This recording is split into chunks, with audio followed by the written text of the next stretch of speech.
You're listening to Women's Media Center Live with Robin Morgan.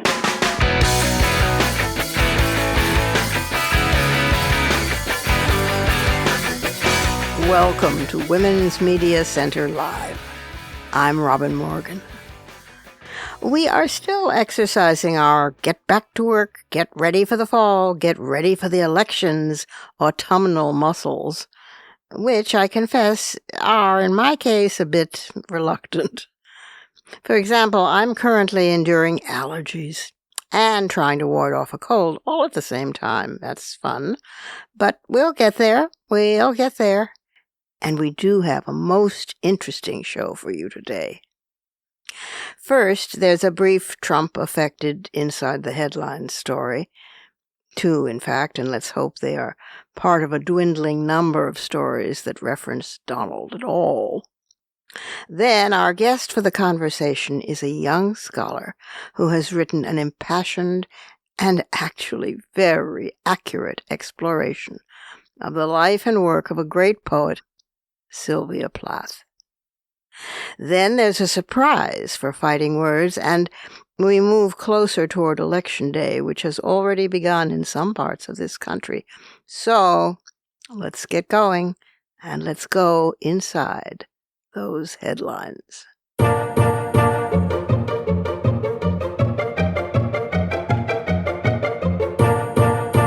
Say her name. Amber Nicole Thurman and Candi Miller. Both women brutally killed by Donald J. Trump. They died of sepsis in the state of Georgia after being repeatedly refused simple medical procedures like dilation and curettage, D&C, by doctors and hospitals too terrified to stop the infections raging through their bodies after abortions that ended undesired pregnancies. In Georgia, where Thurman lived, abortions became illegal from the time when, quote, a detectable human heartbeat was present, around 6 weeks into pregnancy. The law came into effect in late July of the year it passed, at the same time that Thurman, a 28-year-old medical assistant who wanted to become a nurse, discovered that she was unintentionally 6 weeks pregnant with twins. She already had a 6-year-old son, and she decided she couldn't raise more children, but she couldn't get a termination in her home state. So she scheduled a surgical abortion in North Carolina, took a day off work, hired a babysitter, borrowed a relative's car on a false pretext, and got up at 4 a.m. to drive 4 hours with a friend to the clinic. But they hit traffic, and Thurman missed her appointment. The clinic couldn't give her another time slot because so many women from out of state, also facing tough new laws, were booked that same day. She had taken abortion pills and encountered a rare complication. She had not expelled all of the fetal tissue from her body. She showed up at Piedmont Henry Hospital in need of a routine procedure called a D&C, dilation and curettage, to clear the tissue from her uterus. But just that summer, her state had made performing the procedure a felony, with few exceptions. Any doctor who violated the new Georgia law could be prosecuted and face up to a decade in prison. Thurman's case marks the first time an abortion-related death, officially deemed preventable, has come to public attention. Indeed, preventable is a word that haunts her mother and will do so for the rest of her life. Candi Miller's family said she didn't visit a doctor due to the current legislation on pregnancies and abortions. Maternal health experts deemed her death preventable, too, and blamed Georgia's abortion ban. Candi Miller's health was so fragile, doctors warned that having another baby could kill her. They said it was going to be more painful and her body may not be able to withstand it. said her sister, Taria Tomlin Randall. But when the mother of 3 people, she was, realized that she had unintentionally gotten pregnant in the fall of 2022, Georgia's new abortion ban gave her no choice.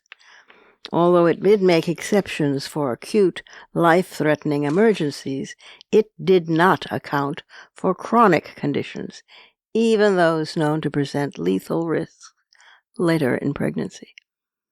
Well, at 41, Miller had lupus, diabetes, and hypertension, and she didn't want to wait until the situation became a dire one.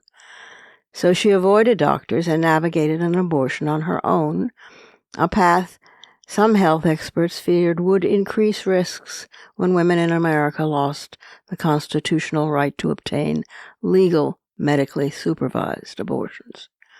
She ordered abortion pills online, but she did not expel all the fetal tissue, and she would need a D&C procedure to clear it from her uterus and stave off sepsis. This is routine for both abortions and miscarriages, but Georgia had made it recently a felony. Her teenage son watched her suffer for days after she took the pills, bedridden and moaning. In the early hours of November 12, 2022, her husband found her unresponsive in bed, her 3-year-old daughter at her side. An autopsy found unexpelled fetal tissue, confirming that the abortion had not fully completed. Her family told a coroner that she hadn't visited a doctor due to the, quote, current legislation on pregnancies and abortions. When a state committee of experts in maternal health, including 10 doctors, reviewed her case this year at the end of August, they immediately decided it was, quote, preventable, and they blamed the state's abortion ban, according to members who spoke to the press on the condition of anonymity. This was the second preventable death related to abortion bans that the press has reported this week. Amber Thurman, 28, was the first. This young mother should be alive, raising her son and pursuing her dream of attending nursing school, said Vice President Kamala Harris of Thurman on Tuesday. This is exactly what we feared when Roe was struck down. Kamala wasn't the only one fearing that. There are almost certainly other deaths related to abortion access. Georgia's committee tasked with examining pregnancy-related deaths to improve maternal health has only reviewed cases through the fall of 2022. Such a lag is common in these committees, which are set up in each state, and many others, most in fact, have not even got this far. Self-managing abortions at home has skyrocketed since the Supreme Court overturned the constitutional right to abortion because of access to pills that can be ordered online. Major studies, the Food and Drug Administration and the World Health Organization, have found abortion pills to be more than 90% effective when taken correctly and in the first trimester. Deaths due to abortion pills are exceedingly rare. Complications can develop if some fetal tissue remains in the uterus, which can lead to sepsis, a grave infection. So patients are supposed to follow up with a doctor to make sure the abortion has fully completed and go to the hospital if bleeding heavily or exhibiting any other symptoms. While some state bans explicitly say women cannot be prosecuted, Georgia's ban leaves open that possibility. In 2019, a district attorney on the outskirts of Metro Atlanta called abortion, quote, murder, and said, quote, women should prepare for the chance they could be criminally prosecuted for having an abortion. That was Miller's family's understanding. If you get caught trying to do anything to get rid of a baby, her son Christian told the press, you get jail time for that. Meanwhile, while the women lay dying, and after, Donald J. Trump gave speeches. Recently, he has portrayed himself as a protector of women. A protector of women who, as president, will safeguard us from inflation, undocumented immigrants, crime, and foreign threats.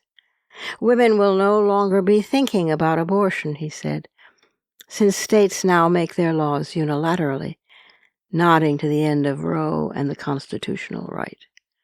And while American women are, quote, more stressed and depressed and unhappy, Trump says, I will fix all of that, women. I created this, he said proudly. I killed Roe. And he did. He bragged that after 52 years of trying to get it back into the states where it could be torn apart, he alone accomplished it.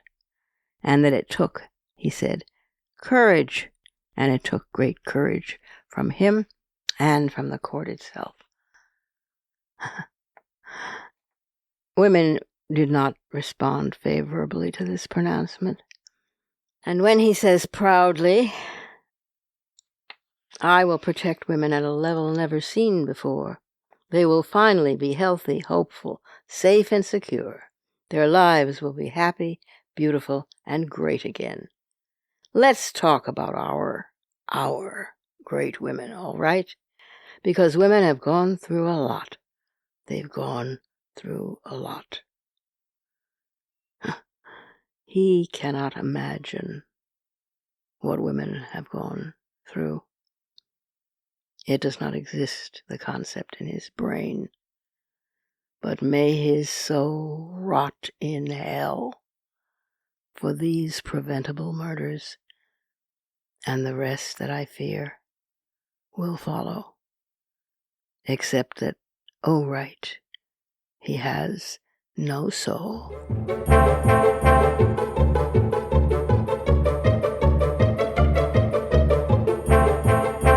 We have to take our first pause here, but we will return very soon with our guest, the Plath scholar, Emily Van Duyne.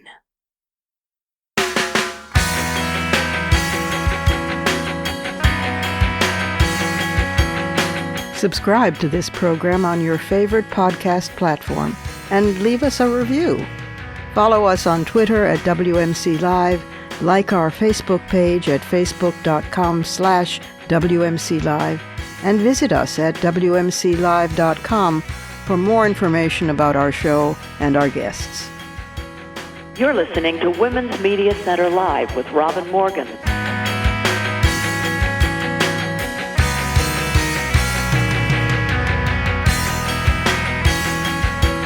Emily Van Duyne is an author, associate professor at Stockton University, and a 2022 Fulbright Scholar. Her work has appeared in Literary Hub, Women's Studies Quarterly, Harvard Review, and American Poetry Review. She lives in New Jersey. And here is Emily Van Duyne. Emily Van Duyne, welcome to Women's Media Center Live. Oh, Robin, I'm equally thrilled to be here.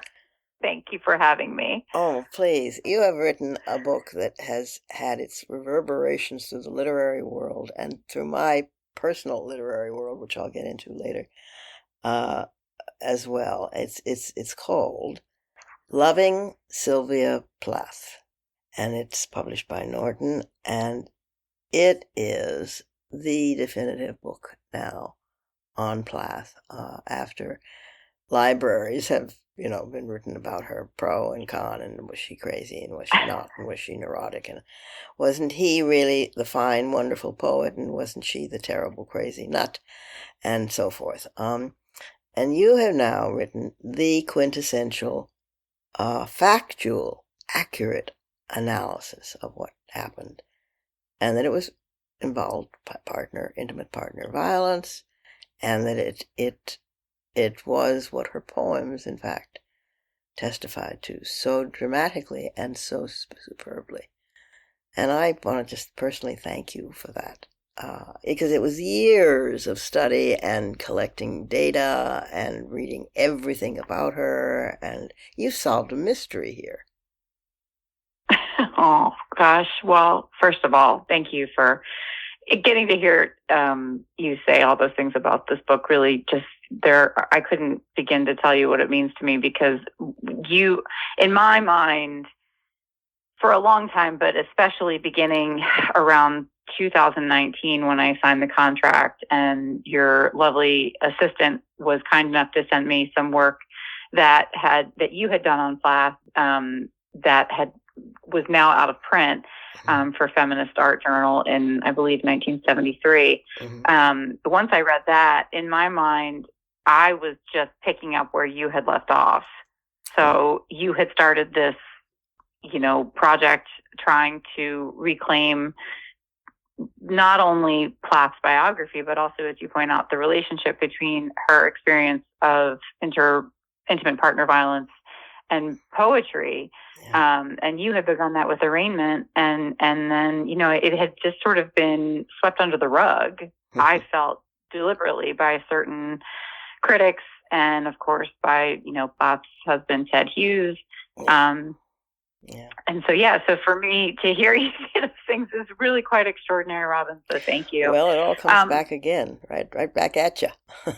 Well, yeah, I mean, it does, right? And I think that's something that is to be considered not only in terms of Plath's story, but in women's stories and feminist histories more generally. Mm-hmm. I mean, there's an incredible quote from Dale Spender, the Australian feminist theorist, that I used in the introduction, where, she wrote, I think in 1982, these feminism, every 50 years, it comes back up, and everyone says, oh my goodness, look at this brand new history. And it's like, it's not new. It just keeps getting squashed. Yeah, it's true. But let's hope that with this time, with a woman president, maybe we'll have actually done it and keep it going, and not having to do it over again. And God, so exhausting. Oh, go on. Can't even.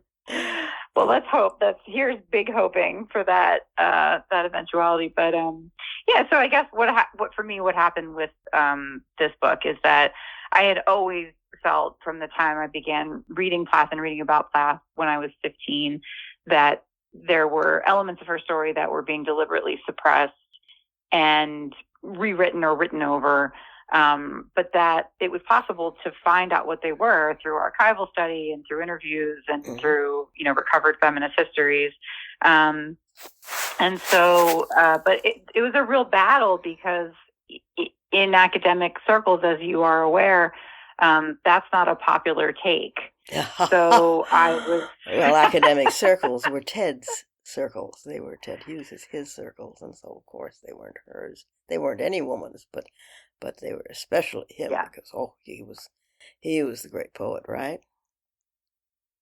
Well, right, exactly. And so I studied literature and creative writing, and with the focus on women's studies, when I was an undergraduate. And I can remember one of my male professors who had a PhD from Yale and was a poet, and just straight up telling me, don't listen to what people say about Ted Hughes. He was a saint. He really was. A saint. And that's I went a new one. A saint. That was the word that he used. Oh, God. Yeah. And he knew him, right? I mean, and I started college in 1998. Hughes died in 1998. So a lot of the people that I worked with in Boston and Cambridge they knew Hughes. They knew him really well. And I can remember, actually, we were in his office, and it was in this high-rise academic building on Boylston Street.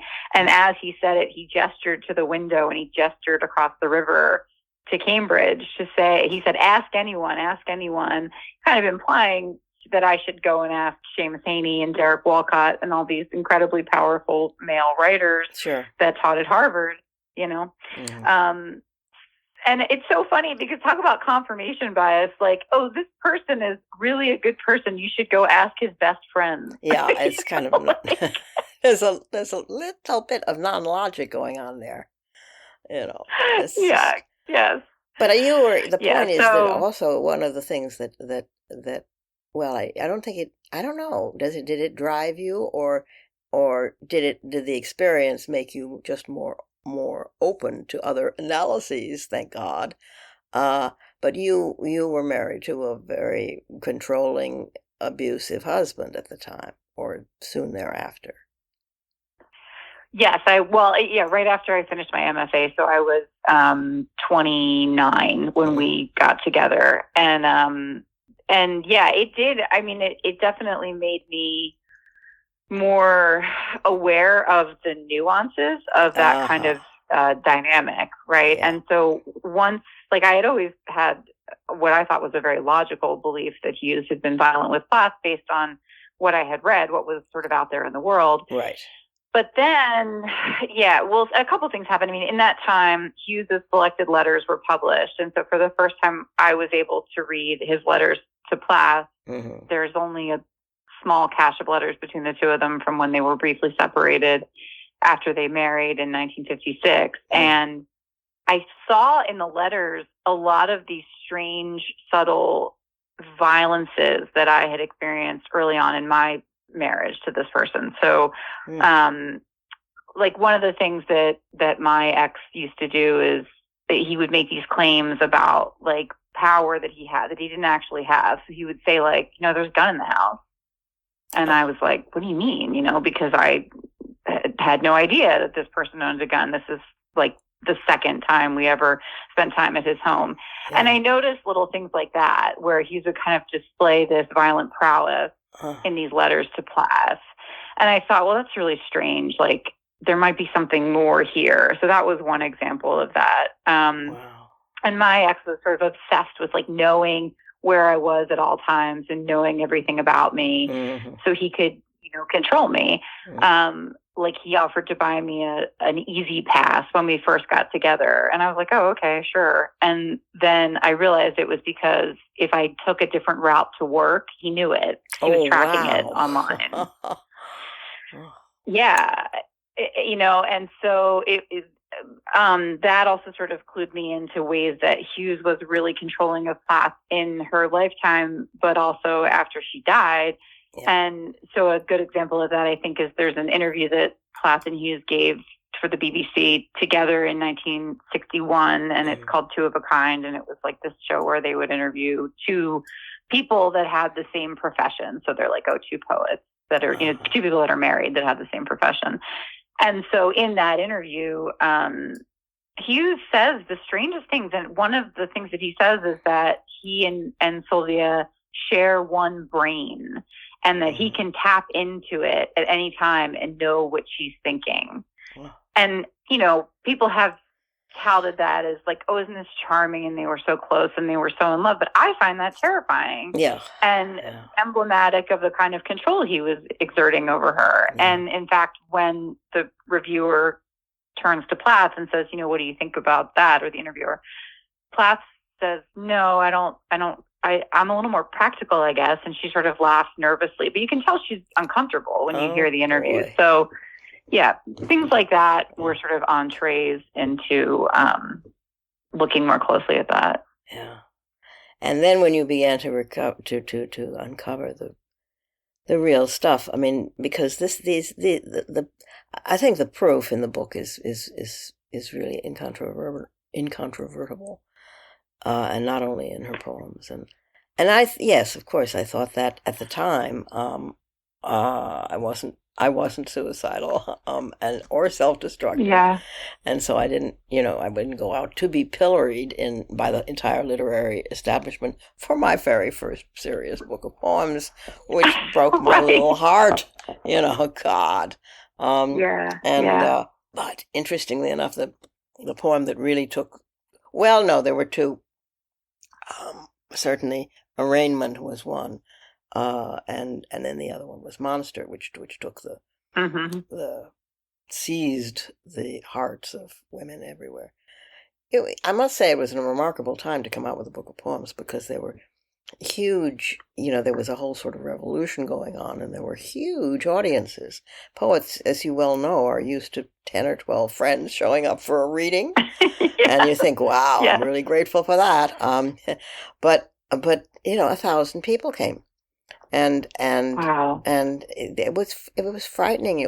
But it was so moving, and they cried and they laughed and they responded, and there was a real feeling of poetry as a moving force, and a force that was moving people. So when Arraignment, which actually had, Monster was a general attack on patriarchy, but but when Arraignment, which had a target,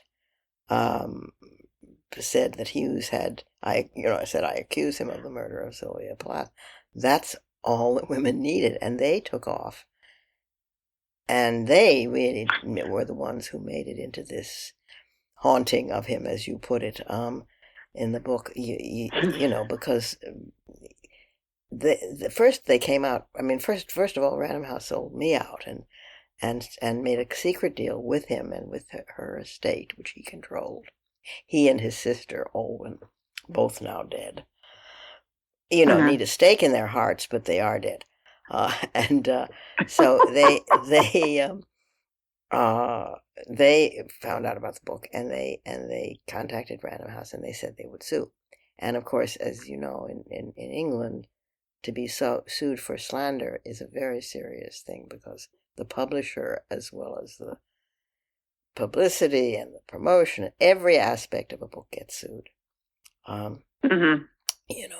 It's not just libel. It's a big thing.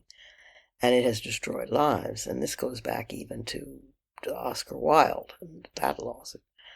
But they threatened this, and Random House came to me and said, well, we can't do this, and I couldn't believe my ears. It was poetic license. It was freedom of speech. It was, what?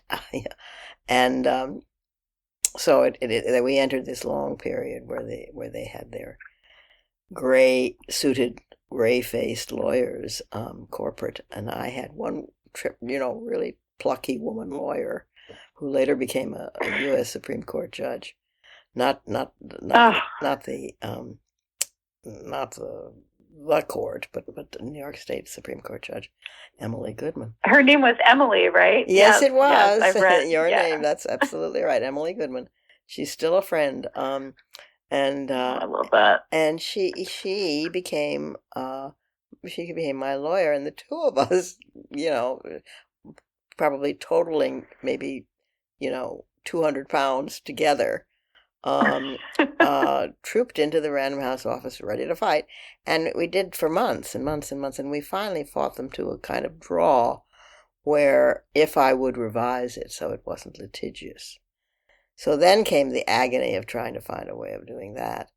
And I wound up with irony. So it was, thank God for the rhetorical question.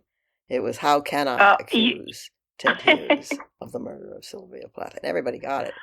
But the beauty to me was that women, I'm sure the same women who have read, and I'm hoping this program will make them read if they haven't, your book, the women all over, this was specifically in the Commonwealth that he sued, or that he was ready to sue.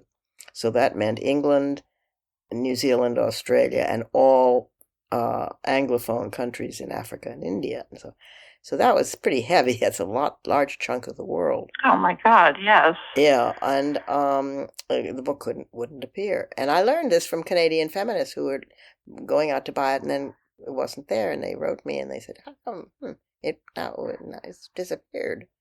We're told they're not publishing it. What? I said. So we did the changed version, and they went with it.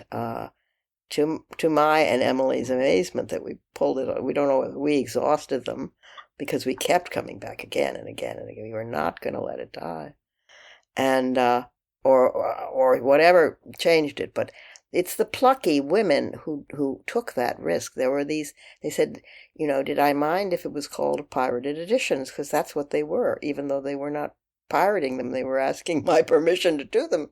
Right. And I said, yeah, go for it. Wow. And so there was an English edition, and there was a British edition, and a Australian, and a New Zealand, and an Indian, and all through the Anglophone African countries, there were these different editions that women and women's groups had published. And that was so moving to me that they took it into their own hands, and they did it. And they did it risking prison, because they could be if he had gone ahead and sued. They were risking prison. And I thought, wow, that would make her pleased, Plath. That would give her a satisfactory giggle, I thought. And so it went to this day, with the literary critics, coming in and saying their various pontificating pronouncements about her sanity, and others now more and more coming in and saying, no, she wasn't so crazy. And you have done a remarkable thing, because you have really done your Sherlock work here. And you were the first to point out that everybody was so busy analyzing, was she crazy? Wasn't she crazy? My goodness. That nobody looked at his psychological history, which is pretty purple, Oh, yes. Oh, yes. My God. Not only the fact that he was a sexaholic, he could clearly, he had, I think, 4 mistresses at the same time while she was dying, Plath. But he had 2 and 3 mistresses at the same time, almost always throughout their life, together and apart. And he... Oh, yes, and throughout his marriage to Carol Orchard, too, who he married in 1970 when she was 20 years old and he was 40. Yeah. And, and she knew it in a way, because when she first met him, she says something, it's in the diaries, you quote it. It's something about Ted's doing a book of poems. I don't know who he's going to dedicate it to. Probably his penis. She knew he was a well-known womanizer. It's just that she made the fatal mistake of thinking she would be his equal, and she'd be the one to cure him. Well, and I think that she was better than him. That's the other thing that got overlooked. There are people that are writing about this now, thankfully, but he was so envious, I think, of the work that she was producing. Mm-hmm. And I think that was part of the thing that really ended their marriage. Because I think that's when he began to openly have affairs. He just, was furious and taking part of it out on her. Yeah. Yeah, the control is so thorough, and the rage is so thorough that it has to be that. It just, and when his writing about his own, writing, he had a whole fantasy that he was creating 2 other poets. One, when he was giving birth to, one was experimental and lyrical, one a very rigid formalist, and the creation of these new poets, which by then he was calling A Secret Life. And his ego is staggering. It's like a poetic version of the political Donald Trump, almost. Really is extreme. It's just, he wrote to Olwen, his sister, who is a problem in herself, that he had, quote, written more perfect anthology pieces than anybody alive, and had become the guiding taste at Faber's when T.S. Eliot retires. An amusing coup. Oh, my God. Get a grip, Hughes. I know. Oh, and he had 2 books out at the time. He was like in his early 30s. I know, but the ego was over. It's like, I'm a millionaire. I have all this money, and I'm brilliant, and I'm not neurotic, says Trump. And he left her because Hitler came to him in a dream and told him to do so. Jesus, you would laugh, except it wasn't funny.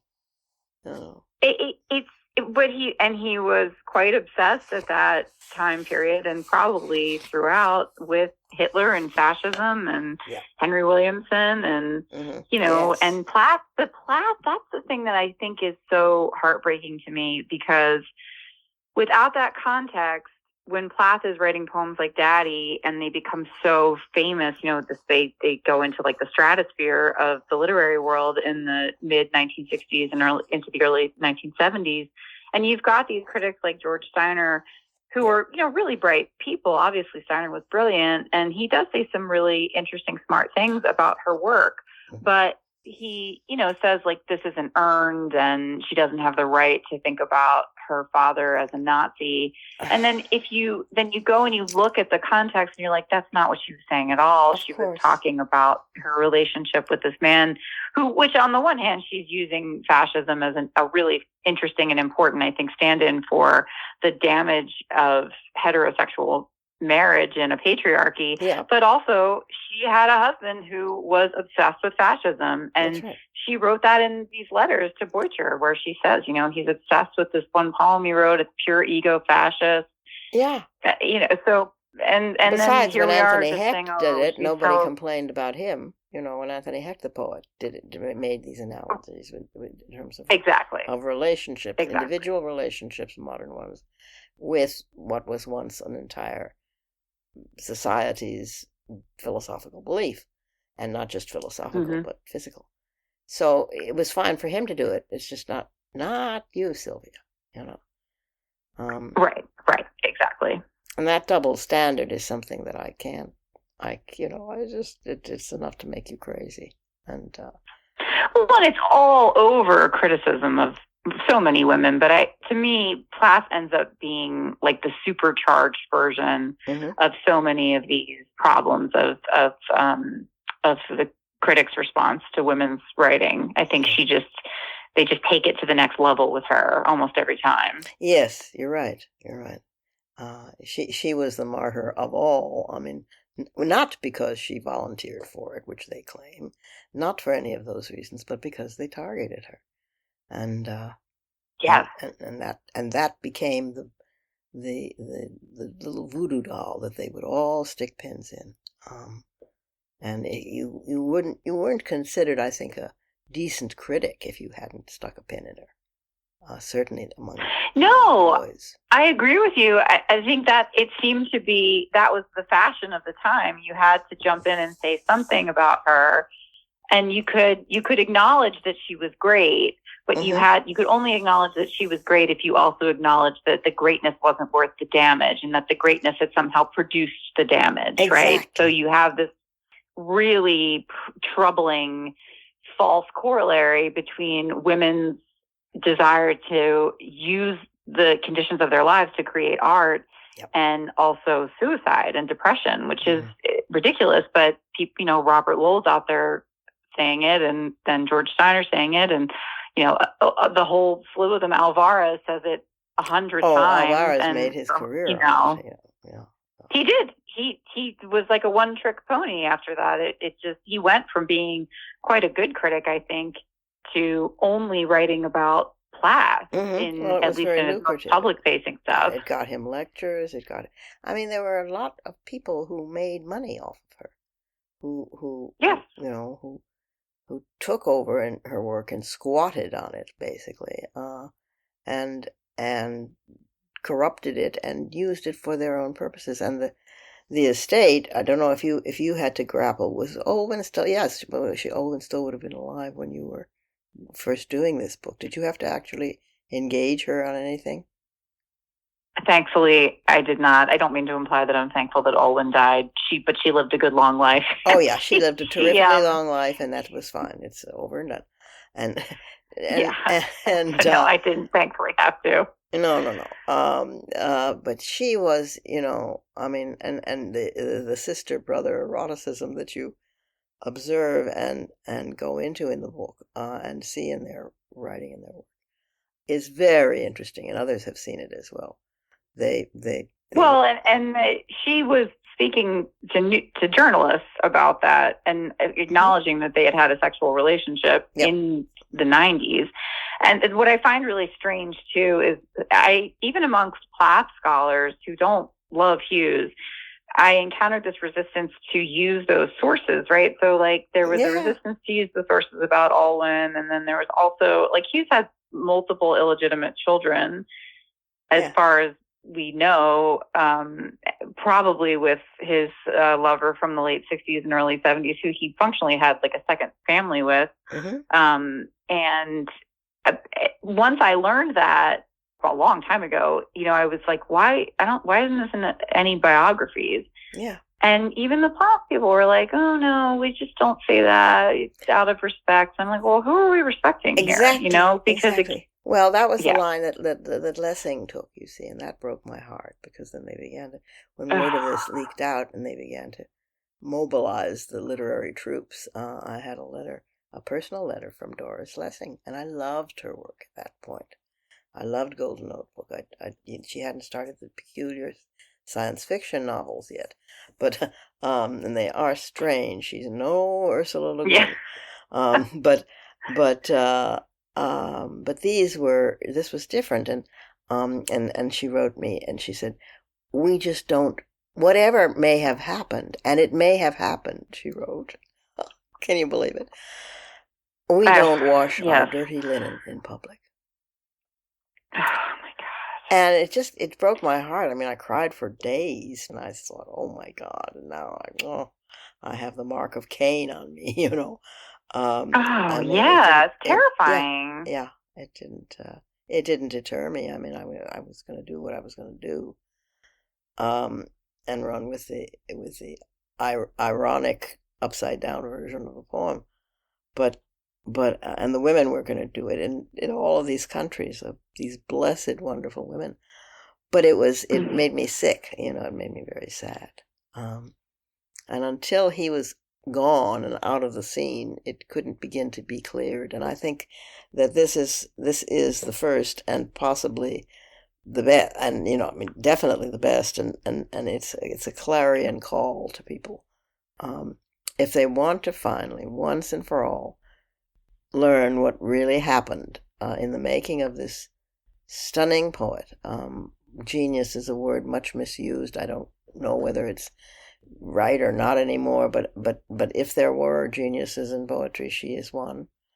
And if there were not, she was deserving of it anyway. And it's a wonderful book also. It's funny, and it's witty as well as moving, and I love the fact that you are not at all shy about saying that you loved her. You just loved her. You fell in love with her work, and there's a passion for her work there. Yep, she says bonnily.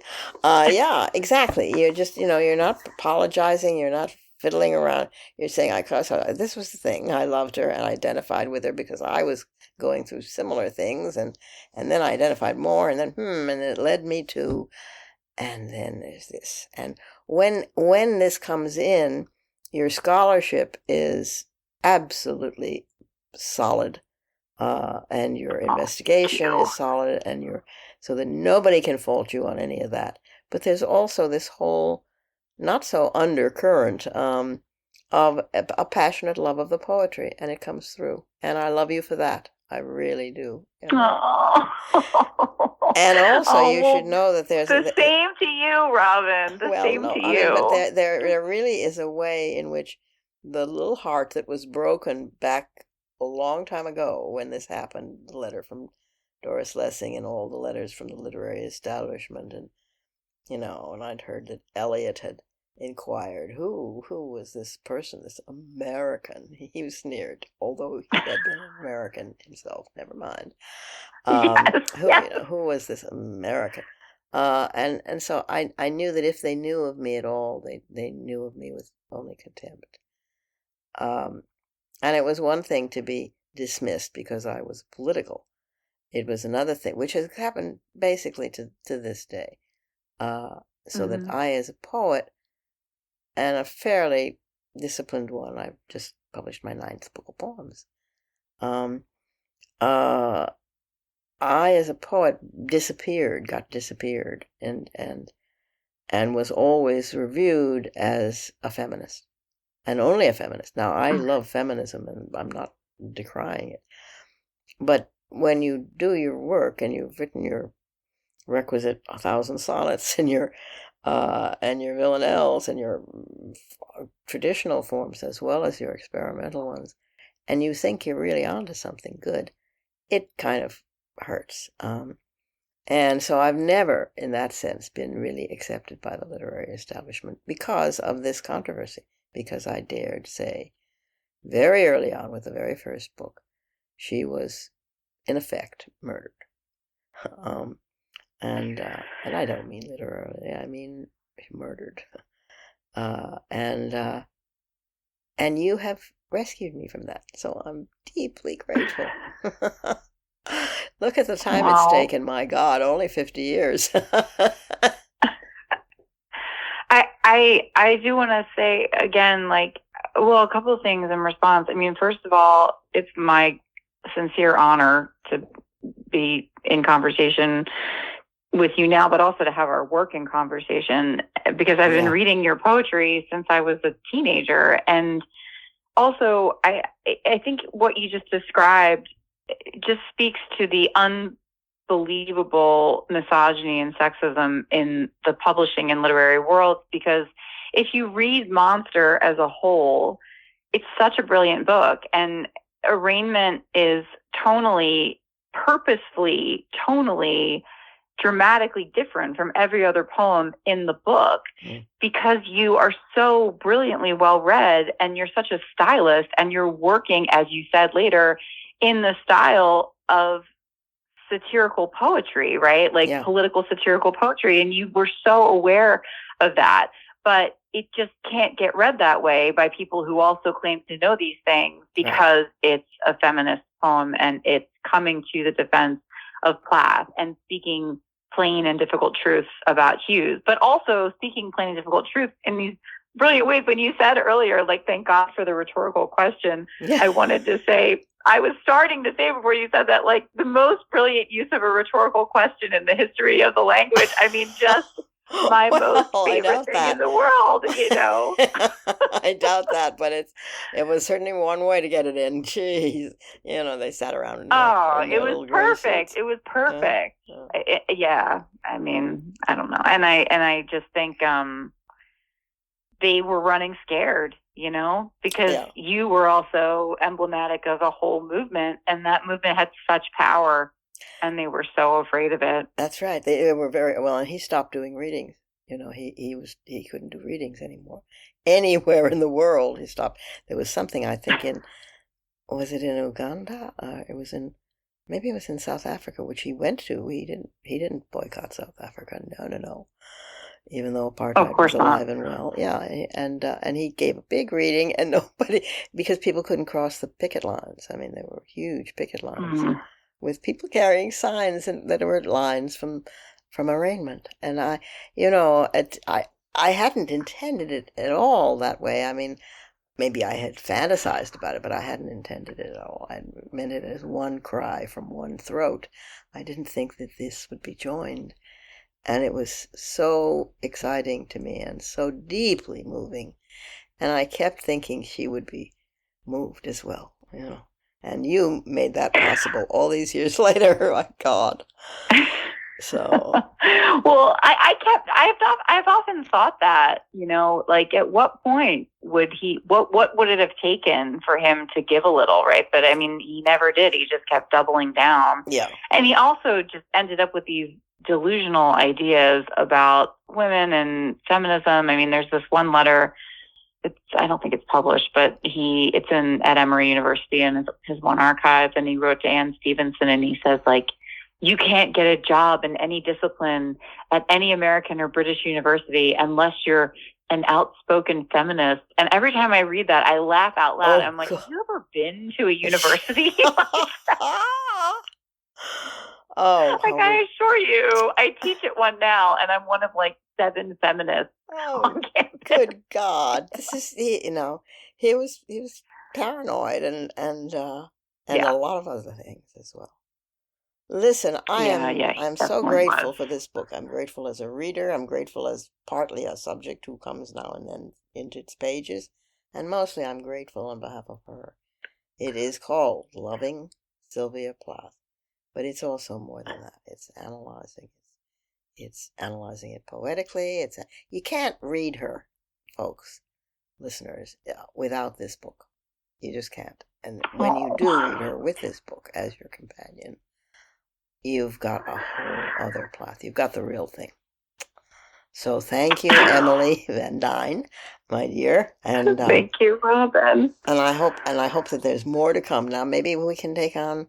Who should we? Maybe we should take on Mrs. Tolstoy. I don't know.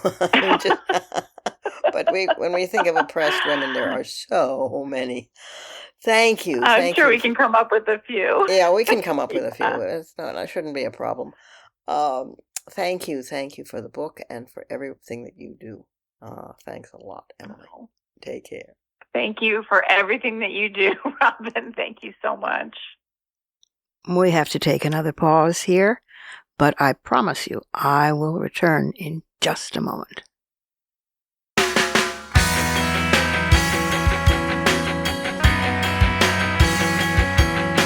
The Women's Media Center, founded in 2005 by Jane Fonda, Gloria Steinem, and myself, is a progressive, nonpartisan, nonprofit organization working to make women visible and powerful in media. You can learn more about the WMC at womensmediacenter.com. You're listening to Women's Media Center Live with Robin Morgan.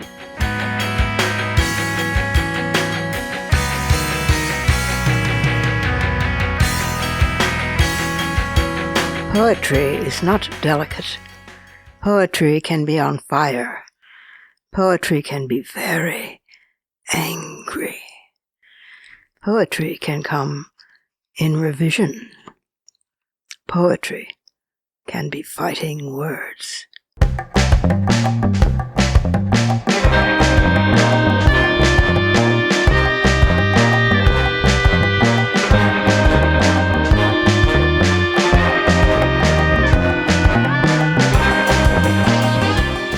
Arraignment, the revised version.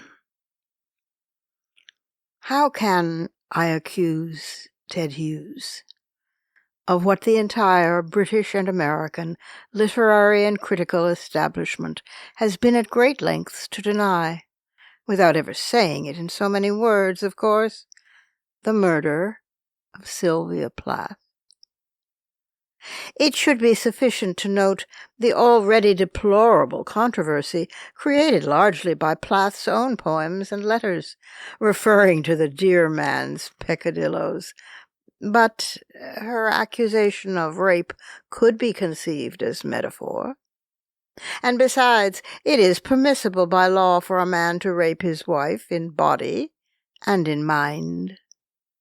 It is also perfectly legal for him to brainwash her children. It is no crime for him to malappropriate her imagery, or even to withhold her most revealing indictments against her jailer. It is not illegal for him to make a mint by becoming her posthumous editor, and he does no offense by writing himself, incidentally, puerile, pretentious dribbles of verse. Having once been so successful at committing the perfect marriage, one can hardly blame Hughes for trying again. The second also was a suicide, or didn't you know? Her name was Assia Gutmann Wevel. He never married her formally, which is no crime. She translated poems from the Hebrew and was afraid of losing her beauty.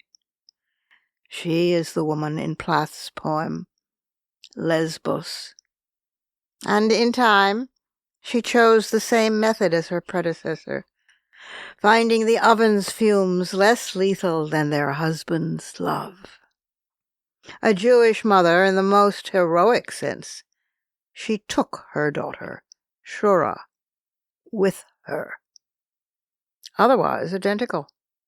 What a coincidence. But only paranoiacs would assume that such a curious redundancy constitutes a one-man gynocidal movement. Plath, for example, was clearly unbalanced for writing such terrifying poems about Hughes. Gutman, for instance, was obviously mad for killing her daughter rather than letting Hughes raise the child. And I, to be sure, am patently unstable for thinking both women are sane as Cassandra, or even for writing this in poetry rather than code.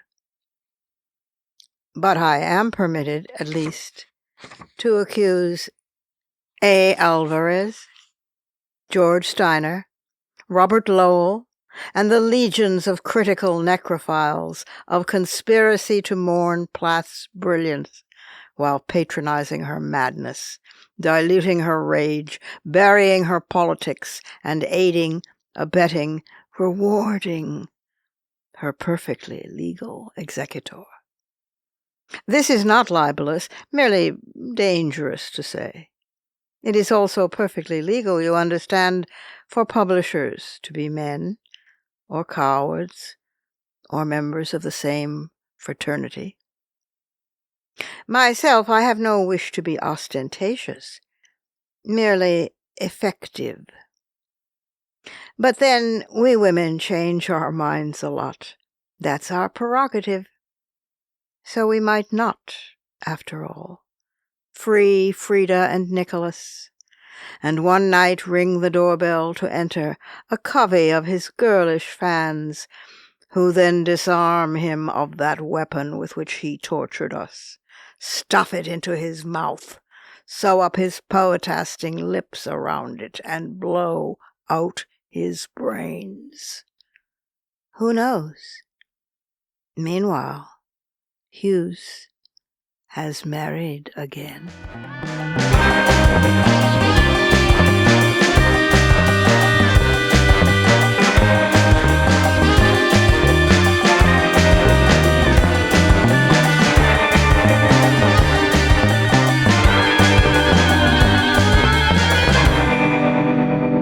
And that's our show for this week.